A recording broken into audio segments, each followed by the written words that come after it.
आदरणीय व्यासपीठ, सोलापूर जिल्ह्याचेच नव्हे तर महाराष्ट्रातल्या पुरोगामी चळवळीचे शाहीर भाई विश्वासराव फटे यांच्या 103वी जयंती निमित्त या ठिकाणी गेली 2 तास भाऊंच्या आठवणींच्या विचारांच्या गप्पांचा कार्यक्रम सुरू आहे। मला काही वेळापूर्वी नानाने आग्रह केला होता, बोरा म्हणून सागरी मॅलो आला होता, बोरा म्हणून मी टाळलं होतं, पण आता मला बायकोचा फोन आला, मला म्हणले कार्यक्रमाला गेलात का? मी म्हणलं आहे कार्यक्रम। बोललात का? मी म्हणलं नाही। बोला।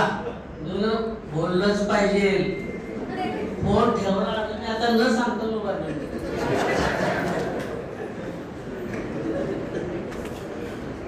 भाऊंचा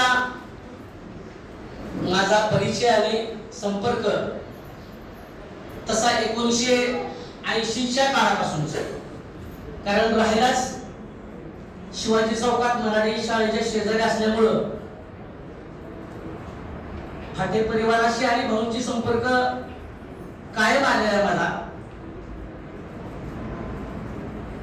त्या काळामध्ये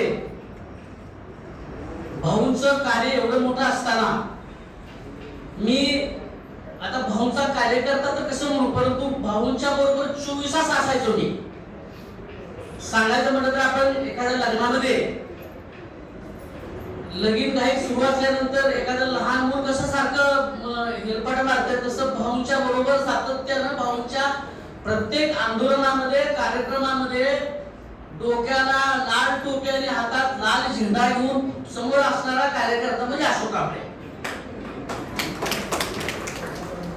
कुठं कोल्हापूर आंदोलन असो, नागपूर आंदोलन असो, भाऊंचा पहिला मेसेज मला असायचा, अशोक आला का बघा, आणि मी त्या ठिकाणी कार्यक्रम असायचो।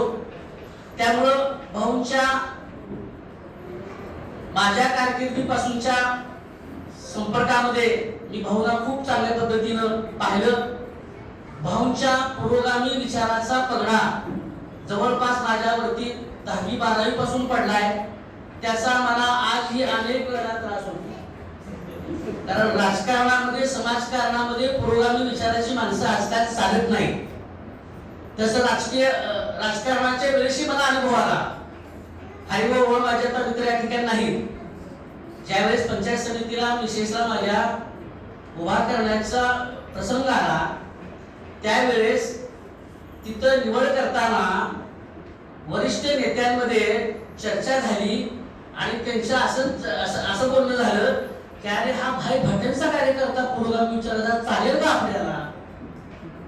म्हणजे पुरोगामी विचाराचा भाईंचा पगडा हा एक वेगळ्या पद्धतीचा होता। भाईंचे आंदोलन, भाईंचे मोर्चे, हे जे क्रांतीनगर जे आज बसलेलं आहे, ही केवळ भाई भटेंची देण आहे। त्या ठिकाणी आजचे सर्वसामान्य राहतात, त्या काळामध्ये भाऊ भटेंनी मोर्चे आंदोलन करून ते सर्वसामान्यांना ती जागा मिळवून दिलेली आहे। अशा अनेक प्रसंग आणि असे किस्से आहेत। मोहमध्ये पाणी नसो काही नसो, भाऊंचा मोर्चा आहेच।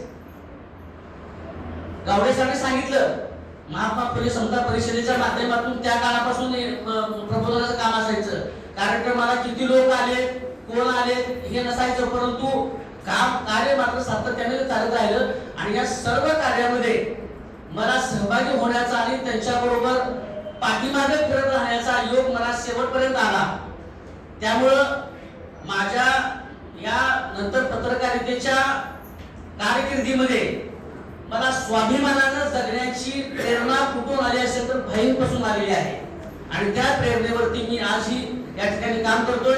अशा मोठ्या महान व्यक्तीच्या कार्यक्रमाला मला बोलण्याची संधी मिळाली आणि मी या उपर सांगेल, राजाभाऊ शाहिराने मला सांगितलं की भाई भटेंच्या स्मृती दिनानिमित्त पूर्वी पुरस्काराचे कार्यक्रम आयोजित व्हायचे, परंतु आता तो पुरस्कार बंद झालेला आहे।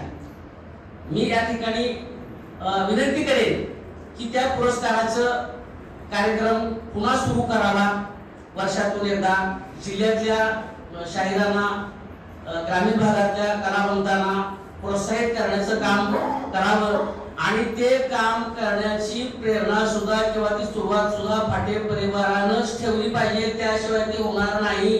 कारण समाजामध्ये अशा गोष्टींना प्रोत्साहन देण्याची वृत्ती आजकालच्या जमान्यात दिसत नाही. जसं हलगी वाजल्याशिवाय समोरच्याला डुलता येत नाही, तसं हलगी तुम्हाला वाजवावं लागणार आहे आणि ते तुम्ही कराल, ते करावी.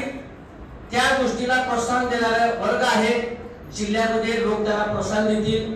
तर यापुढे बंद केलेला पुरस्कार भाईंच्या नावानं पुन्हा सुरू करावा अशी विनंती करतो आणि या ठिकाणी थांबतो.